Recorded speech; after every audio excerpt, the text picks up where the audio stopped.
Well, hello, everybody. It's a beautiful day to bust a few cognitive distortions. How's it going? Well, my name is Suzanne M. Swain, EDS, LMSW, and I am your friendly navigator through this emotional world of teens. So today we're actually going to continue this internet safety and technology series that I basically started last episode because I feel like it's really important to delve deeply into the safety and technology issue because a lot of families are really confused about what to trust and what not to trust. And I have a specialist degree in educational tech. So I thought if I could find some really good examples for you of a positive use of screen time, I think it's worth noting. So this particular one, this episode that we're doing today, I think a lot of families really need to hear this because we're going to sit kind of right in the middle of something that creates a lot of tension. So let's do it. Screen time. So in our last episode, we were talking about how kids are using screens, not just for entertainment, really, but for regulation and calming down, for connecting, and sometimes just for getting through the day. I mean, that's hard enough. So if you're a family listening, you've probably felt that internal conflict. On one hand, we hear limit screen time, get off the devices, screens are a problem, yada, yada. But, on the other hand, we're watching our kids use those same screens to decompress and regulate, and sometimes even to just feel better. So which is it? I mean, how do you know the difference? So the shift that I wanted to introduce today is not just about how much time kids are spending on screens, it's about what they're actually doing on them and their usage of their time. Because it's not all screen time is created equal.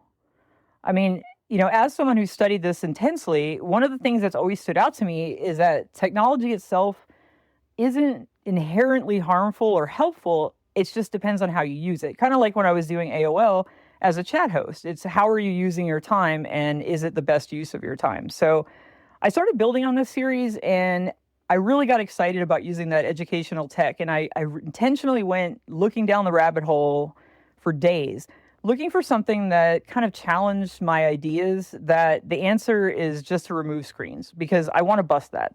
Absolutely. It's not the screen's fault. So if we can find a better way to use it, it's worth our time. So I wanted to find something that's screen-based, game-oriented, and something kids actually like. Kids don't learn from things they don't like. So simple as that. But it could also be a healthy and productive use of their time. That's the key. So I came across a company called Mightier. Awesome. Great name, too. I have to tell you, I was so surprised by what they're doing. It's amazing. I was just literally like, oh my gosh, scream from the rooftops. What immediately stood out to me is that they're actually combining what kids like, so video games, but cute ones, like really well-designed video games, with real data to create a much bigger and meaningful picture of how the kid is doing emotionally. So in other words, emotional-driven video games. Cool, right? So I reached out and I wanted to learn everything. So I sent this big email and had lots of questions and totally impressed right from the get-go. They were super quick to write me back, and not just with like surface level information, they actually shared their research and data and took the time to explain how everything works, talked to me on the phone, and even sent me a package so I could check out their product just to vet it. How cool is that? That's bravery. You really stand behind something if you're willing to do that. So I would like to introduce you to someone named Jessica Ragnio, and even got on the phone with me personally to walk me through that platform. So she is a rock star. And as a therapist myself, I really appreciated this. She's a fellow social worker. And that kind of accessibility and willingness to connect really meant a lot to me. So I decided to pretty much devote this episode to talking about this software and explain why it is really worth our time. So these individuals also have a background in education, which I think is really neat. The people that work there, from what I found out from, digging a little deeper, is that these are educators, social workers, therapists. These are all people with a genuine interest in the mental health and well-being of kids. They understand kids and emotional development. So that gave me a lot of confidence into trying it out myself, and I'll be honest, I found the games kind of addictive and super engaging. And apparently you only need about 45 minutes, to work on this to really help yourself. But, for kids, that's an incredible amount of time. So they're getting plenty of screen time, but doing something super fun and engaging. Honestly, I didn't want to put it down. So That alone told me something kind of important, because if I'm engaged, then kids are going to be engaged. Because really, but what I really kind of sealed it though was that I had my neighbor's 5-year-old try it. Now, this little dude is gifted, brilliant, I mean, just sharp as a tack. And I figured if anybody would know if it's good or not, it's this guy. Well, guess what? He was so into it in the first second. He picked it up and he's like, "What's this?" Question, question, question. And then he was off and running, like no problem whatsoever. Fully engaged, excited, wanting to keep playing. I was mesmerized. I was like, "Oh, yes, this is awesome." And his mom, and this is the part that actually really stood out to me, his mom, good friend of mine, she was so excited about the data and the insight into his emotional regulation. So she had questions like, as you play the game and if, he gets stressed out or anything, what does it do? And I said, well, it adjusts to your kid, it adjusts to what he's actually doing. And that combination, the enjoying it, parents getting that data, she was blown away. She's like, so I get a report, telling me how my kid is doing, but he's just playing the game and thinking he's having fun. I was like, exactly. So it clicked. And so this is about using technology intentionally. And when I talked to her about that, she was like, I wish I had known about this. How do I find out? So we want to support our kids' development, but so often we teach kids coping skills in theory, right? So we tell them, box breathing, take a deep breath, calm down, use your strategies. But, when a kid is overwhelmed, their brain isn't in a place where they can easily access that. So if instead we gave them a way to practice regulation while they're already activated, or if we gave them feedback in real time, or what if we help them actually feel what it's like to regulate and connect to something meaningful? So that's where this becomes really powerful. And because we're not asking kids to perform skills under pressure they've only talked about, we're giving them a space to build those skills through their experience. Pretty cool. So I tell you, one of the things that really stood out to me when I was using was how intuitive it felt. So when a child's stress level starts to rise, there's a visual cue and they're prompted to regulate before they can continue the game. Right? Super cool. So as they do that, they're getting rewarded in the game. So it's almost like they're learning that calming down actually gives them superpowers. And that's really important for kids, I think. So, I want to say something a little bit different, though, before we jump into something. If you've been listening to the podcast for a while, you know that I don't ever have guests. I've never had a guest before. But this is actually my first interview episode I've ever done. So I was super intentional about this. My first guest had to be somebody that I really got behind. So I didn't want to bring on someone just to bring somebody on and chit chat. I wanted to come across this like I felt like this is somebody worth hearing directly from the source. Not because it's perfect or because it's the only solution, but because it's really an interesting example of something useful that people don't know about. So I am super, super excited to introduce a representative from Mightier who makes these amazing games. And I'd like to introduce Miss Jessica Ragnio. She's a clinical social worker and therapist, the clinical director at Mightier, and also a mom of 3. And she really brings both the professional experience and the real life parenting perspective. So Jessica, thank you so much for being here. Yeah, thanks for having me, Suzanne. And I feel like a big deal. Be your first guest. I'm like, hope we get this right. Well, you already did, as far as I'm concerned. I mean, that little dude, he just, he was popping with that. I was so impressed. That did it for me right there. So I'm really, really glad to have you. And thank you for being that very first guest. So, okay, so to start us off, can you tell us a little bit about your background on Mightier and where it came from and, what makes it such an accessible and easy to use tool for families so they can feel better about screen time usage and the best use of it? Yeah, definitely. So I'll give you some background of where Mightier, what we came out of, our initial research. So initially, way back, probably starting in like 2010, we had this core concept of, can we get a child to practice emotional regulation, like actually use like biofeedback, which means like having something that senses, we're using heart rate, like senses what's going on with your heart rate, and it knows when your heart rate's going up, gets you to practice bringing your heart rate down, but actually pairs that with a video game. So you're playing a video game and the game itself responds to whether your heart rate's up or when you bring your heart rate down. So it makes it fun. And your goal in the game as you play these different games is to bring your heart rate down, encourages practice. That actually started from some clinical research at Boston Children's Hospital and Harvard Medical School Teaching Hospital. So we had some clinical trials going on there, found like, whoa, this is working. This is impactful. Kids are building this skill of emotional regulation, right? Like calming down more easily, more automatically, able to use coping skills like deep breathing, progressive muscle relaxation, like it's translating out to the real world. Saw this great impact. We're like, okay, we have to make that a product. Like we have to make that real and bring that to people in their home. So that's the other piece that I really want to call out is, like I'm a parent. I have my background in therapy. I've worked in different settings. The system is messy and complicated. If you are like, okay, my child needs something, I want to help my child. Oftentimes we kind of fall back on what does that mean? That means usually therapy. But now it's like, okay, who's in my network? Are there wait lists? Who's covered by my insurance?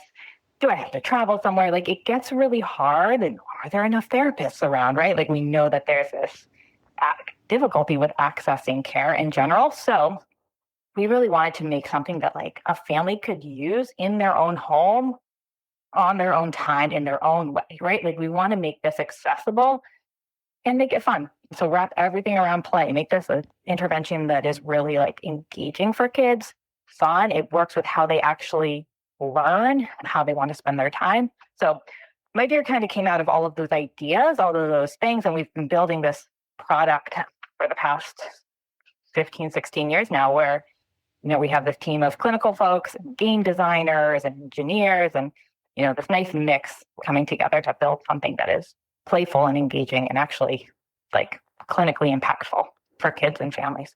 That's amazing. And that's the key is I think a lot of folks don't realize the importance of play in learning. When the brain is open and happy and joyful, anxiety and creativity are right next to each other. It's kind of one and the same. And you can have eustress or, happy stress, which is great, or you can end up with anxiety. And this actually, provides that happy feeling, that excitement of playing a video game while giving, the important data that we need. So it's so smart in its design in that way. And it's so innovative because this is something that nobody else is really doing. And yet this is the core of what we should be doing. So it's really brilliant. It's, I'm so glad. And the fact that Boston Children's Hospital and there's so much backing from the medical community on this and that you all took the time to really bring in a great team is just one more thing that's like, wow, that's fascinating. So, but can you explain a little bit more about the biofeedback and why it's such a helpful tool when it comes to learning emotional regulation? I think that families need to understand how important that is. Yeah. So I think, oftentimes when we think about like for ourselves or for your kids, right? You think about like what happens when we feel really anxious or really angry about something and, your heart races, you feel like that heat in your face, your muscles get tense and, you have this whole like full body physiological reaction that's happening. And then, as a therapist, we might be like, okay, like let's recognize what's happening in our bodies and let's talk about the coping skills we can use to help us feel better and manage those emotions. And then we like kind of send kids out into the world and they can't access any of that. Suzanne, you were kind of talking about this, like what's happening in the brain a little bit earlier. Like they can't access those coping skills necessarily because they're totally flooded with that anxiety, that anger, whatever that is. So the way biofeedback games work is kids wear a heart rate monitor as they play Mightier. They just wear it on their arm. And it's sensing when their heart rate goes up a bit and when their heart rate comes back down. And it's sending that information to the actual game.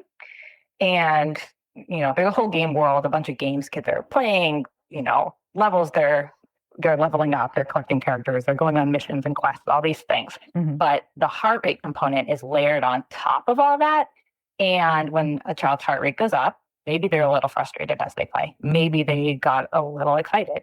Maybe like a sibling walked in and like interrupted them and they got annoyed with that. Like whatever it is, their heart rate goes up a little bit. The game itself changes, gets a little more challenging. There are a lot of visual and auditory cues to let you know like, oh, you're getting into your red zone. We have something in Mightier called the gizmo, and it lets you know like that you're in your red zone or you're in your blue zone. And then your goal is to bring your heart rate back down, bring it back down to your blue zone.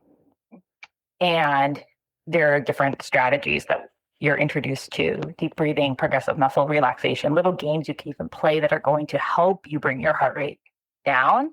So you're practicing that calming strategy as you're playing, you're practicing regulating. And when you get back to blue, you earn rewards for that. So it's really this like reward system built around calming down or staying calm. But really, like, that's what gets kids to practice it, right? And so if we think about anything that takes practice, shooting a basketball, playing the piano, like anything that really takes that muscle memory, you have to like just do it over and over and over again in order to build a skill. This is what's happening in Mightier. Kids are just practicing calming down, practicing regulating their emotions over and over and over again. And that's what sticks and translates out to real life eventually. Absolutely, absolutely. And, they don't even realize they're practicing it, which keeps them in that creative brain and, out of the emotional brain so they can stay, somewhat logical, but yet, creative and excited and so on. So, that's where we want them to do the, predominant amount of their learning. So this is putting them right in that headspace that they need to be in from my teacher perspective. And then from, the therapist perspective, certainly it allows them to, learn those coping mechanisms and they become muscle memory. So what I liked is in the game when I was playing it, I got stressed out, and it's like an RPG type of game. It reminds me, old school folks, it reminds me of like a combination of Sega's Phantasy Star mixed with Gavelius. So that's kind of like really deep, but it actually really is. But it's like kind of an RPG game, but it's cute. Like it has this, you go on these quests, but like I was up against this, villain who's like an emotional, like he's angry and whatnot. And so I had to regulate myself. The screen went kind of red all the way around the screen. And it was like, oh, you're getting stressed out. And then it taught me through, regulation, like you said. But what happens is in this particular case, like you earn these little snowflakes. And the snowflakes, you throw them at the villain, and then it calms them down, and then they, everything's fine again. So you beat the villain that way. So it's cute, it's like, oh, okay, that makes sense. So it's very logical to kids' brains as well, that's what they're doing, but it stays fun. So it's really colorful and cute, and I like the design. I really do. I think it's super, super cute. So, it's easy for the kids to assimilate to it, I think. So, but one of the things that really stood out to me when I was using it was that moment when, that heart rate does go up, the visual cue, and they do have to prompt, the kid to regulate. So the moment, can you just talk about that specific moment of that realization of need to regulate, and why does that matter? Yeah. So that moment, so you have, again, we call it the gizmo. So this little thing that lives on your screen, and you can always see where your heart rate is. Is your heart rate in your blue zone, or is your heart rate in your red zone, or somewhere in between? And because part of this is we don't notice necessarily like the second our heart rate starts going up, but the heart rate monitor does. And so we want to help kids tune into that awareness, like that mind-body connection of like, okay, like, well, my heart rate's starting to go up. I need to bring it back down. I need to calm myself down a little bit. So as your heart rate goes up, you get into that red zone. There are a lot of things letting you know that you're in the red. And kids have a choice at this point. Some kids, we actually see kids playing either way, and I actually think both are great. Some kids, they pause the game in this moment. They take that pause and they decide, like, my heart rate's up. I need to take a moment, right? They're being very aware, very intentional. I need to take a moment. I need to regulate. I need to use a calming strategy. They do that. They get back to blue. They earn that reward, and then they go back to their gameplay. So I think that's a great little process of like, wait a second, I'm in my red zone. I need to take a pause. I need to stop for a second. I need to use a calming strategy. Get back to blue, ready to go again. Mm-hmm. Some kids don't take that pause. Yeah. Just keep playing. Just go. Yeah. Yeah. Which actually, initially we thought like, okay, maybe kids who play in that way, they're kind of missing that moment, that awareness. But actually what they're doing is they are playing the game while calming down, which if you think about like real life, when you're in the middle of a game, you're playing with friends, you're in the middle of a presentation and you're anxious, but you have to keep going and you have to stay calm. Like that's kind of what's happening for those kids, right? Like they're doing two things at once. They are attending to their task, their gameplay, and they're regulating at the same time in the background, which is also really cool. So we see kids playing both ways and seems to, kids are learned, like we see improvement happening for regardless of which way kids are playing. Right. Well, and it gives that safe space, to practice that. But, I think of, as a kid, I had some social phobia, and because I was just always afraid of doing something awkward in front of people and standing out, So in this case, I would have been, my kid self would have said in a heartbeat that if I had a game like this that I could play and kind of practice being stressed out and how to calm down, before I go to the 8th grade dance on Friday, just to have that extra help, that's amazing. That gives you that safe space to practice those skills without, putting yourself in potential embarrassment, which is important for a lot of tweens and teens who are kind of socially sensitive and things like that. They can have that, safe ability to, go through those feels and how to be a little bit better with them. So I think, kids themselves can say, oh, wow, I am getting better at that. And that's really great. So, but why is practicing regulation in real time, more effective than just talking about those coping skills? I think it comes back to muscle memory, right? Like, so you are in the moment training your body to, like, the second you start, those heightened emotions start coming in, your heart rate starts going up, you start calming back down, which is different from, we hear all the time therapeutically, right? That a child, when they're calm and they are thinking clearly and they are in a certain brain space, yeah, they know their coping skills. They know how to identify their emotions. They know what they should do in real life moments to help themselves feel better, to calm down when they are upset about something. And then they get into those moments and they can't access it, right? But it's because their brain is just working in a different way where, like, it's prioritizing that heightened, like, that reactivity, right? Like they kind of need to be in that reactive state to manage whatever's happening, and makes it hard to think clearly and remember, oh, right, I should take deep breaths right now. It'll help me feel better, right? You can't really access that. So practicing in real time in the moment is really the key. The metaphor I really like for this is it's almost like, if we were teaching a child to ride a bike, like we couldn't just look at a bike and talk about a bike and then expect the child to get on the bike and be able to have balance or reaction times or know when to brake, right? Like they have to get on the bike. They have to physically practice riding a bike, and then all those things develop and their body knows how to respond.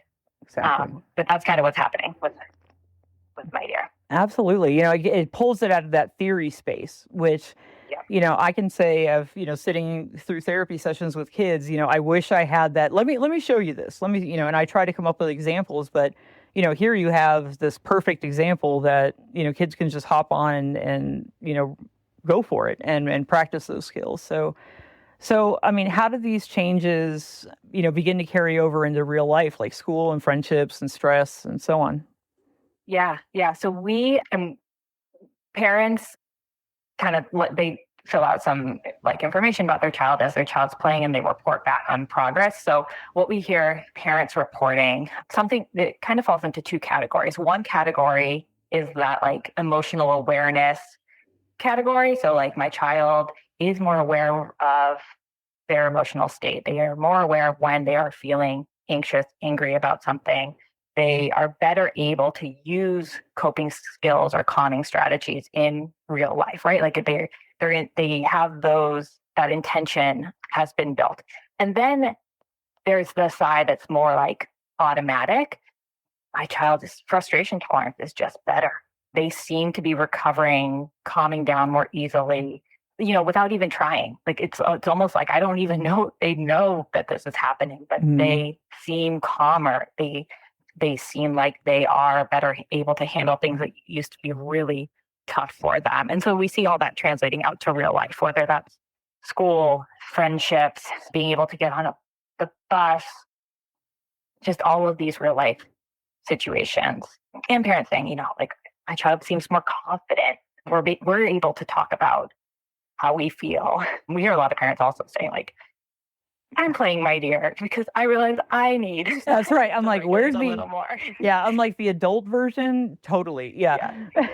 Like blinged out little like, tablet cases and stuff like that. So So you were talking about some of these changes that parents tend to notice when their kid starts Mightier, and certainly that ability to cope quicker, to re-regulate, more effectively. So these kinds of. So let's talk about that. Some of the changes that people might notice off the bat. Yeah. So I'd say early on. So we always suggest like, we recommend kids play 45 minutes a week. Break that up however you'd like, and then it's going to take a few, like 2 to 3 months probably before you're going to really start noticing significant changes, right? But in those early days, you might see like, oh, like my child I see them using coping skills. I see them understanding when and how to use them.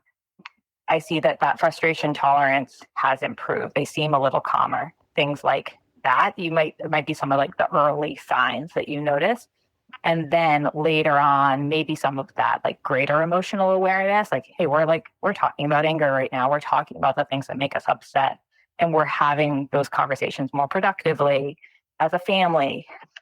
Or like my child's teacher is noticing that they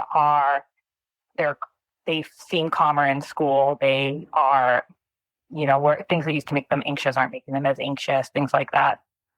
Absolutely. Well, and the families also get a report periodically. Yeah. Right. So can you talk about that a little bit? Yeah. So kids play Mightier on like their app. That's sort of their world. And then parents have like a companion app. We call it Mightier Parent. And it tracks alongside your child's gameplay. So it has some like education on there, some resources, but it also has play data and stats. So you can see how much time your child's been playing Mightier, like, time per week, things like that. You can also see cooldowns. So cooldowns are our measure of how many times your child brought their heart rate down. So it's like a really good way to see like, okay, I can specifically see that my kid brought their heart rate down and is practicing emotional regulation this many times. So you can track that, and you can track fun things like they're at this level, they entered this world, they collected these characters. You can see the fun gameplay stuff like that, so that you can talk to them about their achievements. But parents can track alongside their child and see. Or if you have like a few kids playing, you can see that for all your players. Oh, cool. So the kids can connect with other friends and whatnot as well. It's not like an actual multiplayer game, but if you have friends playing, yes, you could like share your progress, talk about those things. Exactly. Yeah, I wanted to make that very clear because, safety wise, it doesn't open it up so just any person can become their friend and it could be some, whatever. This is all, checked out and it stays to your child and they're not, meeting weirdos on the internet or anything like that. It's not that kind of software.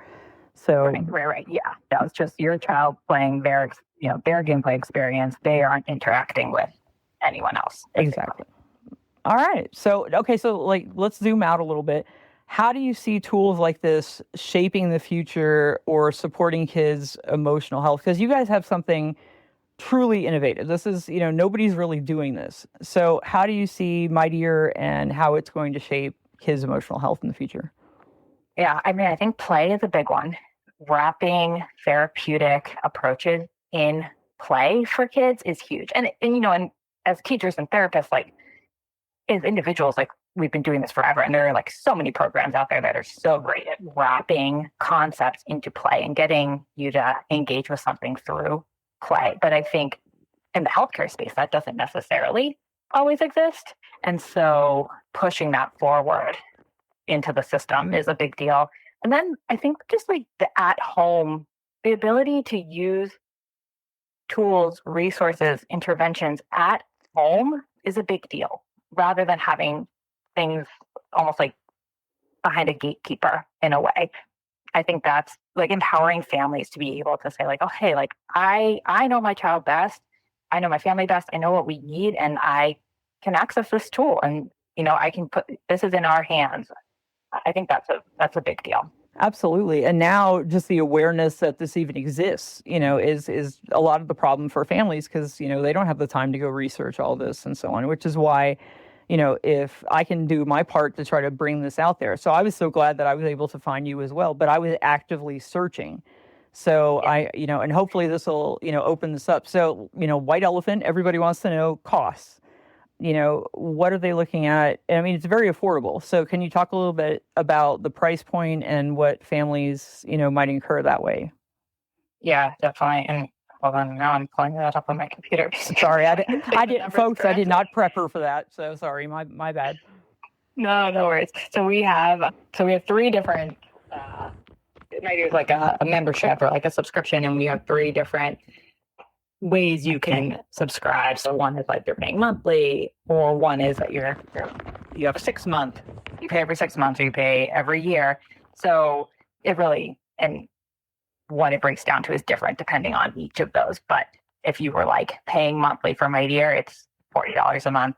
If you buy a year up front, you're going to pay $336, which breaks down to like $28 a month. Another thing we do that I didn't mention is we have, in terms of like adding play to therapeutic approaches, we have these skill packs that are, if you remember like Highlights magazine with like all the fun. Love it. Yep. Yeah. So it's like mini versions of Highlights magazine. Each one has like a different theme. It might be anger. It might be perspective taking.